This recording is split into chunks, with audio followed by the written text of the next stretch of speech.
আসসালামু আলাইকুম এভরিওয়ান, কেমন আছেন আপনারা সবাই? নতুন আরেকটি ব্লগে আপনাদের সবাইকে ওয়েলকাম জানাচ্ছি।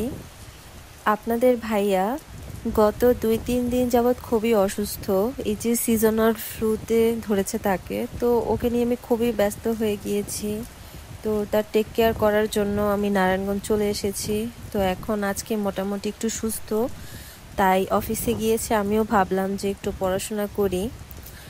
আমি ইংলিশে একটু দুর্বল, তো ভাবলাম যে ইংলিশ পার্টটা নতুন করে শুরু করি। তো আমরা তো ইংলিশে দেখি যে অনেক বেশি পরিমাণ যে এমন কিছু টপিক থাকে যেগুলো আসলে একবারে পড়লে শেষ হয় না। ওগুলোর জন্য রেগুলার প্র্যাকটিসের দরকার, যেগুলোকে আমি আমার ভাষায় মাস্ট রিড টপিক বলি। তো এই মাস্ট রিড টপিকগুলো আপনার একবারে বসে শেষ হবে না, এটা রেগুলার প্র্যাকটিস করতে হয়। তাই ভাবলাম যে একটা একটা করে শেষ করব। তো আমি ইডিয়ম অ্যান্ড ফ্রেজেস দিয়ে শুরু করেছি। তো আমি ক্যালকুলেশন করে দেখেছি যে ডেইলি যদি 150 করে পড়ি তাহলে মোটামুটি আমার 7 দিনে শেষ হবে।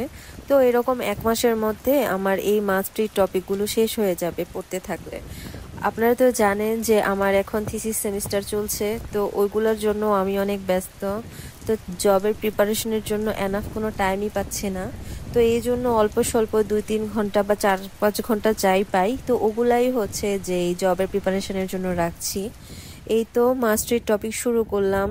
তো ইডিয়ম অ্যান্ড ফ্রেজেস পড়তে ভালোই লাগে, কিন্তু সমস্যা আসলে এগুলো মনে থাকে না।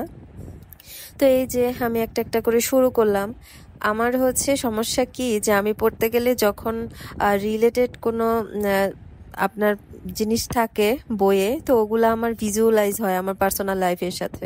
তো এই যে ইডিয়ম অ্যান্ড ফ্রেজেসে তো বিভিন্ন রকমের মিনিং থাকে, তো এগুলা অনেক বাস্তব জীবনের সাথে মিলে যায়।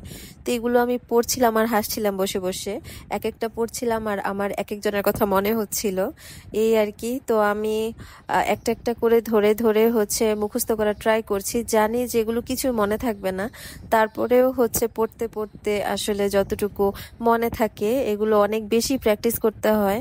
তো অনেক বেশি প্র্যাকটিস করলে দেখা যায় যে কয়েক % আসলে মনে থাকে। তো এই তো, আপনারা সবাই আমার চ্যানেলটাকে সাবস্ক্রাইব করবেন। আল্লাহ হাফেজ।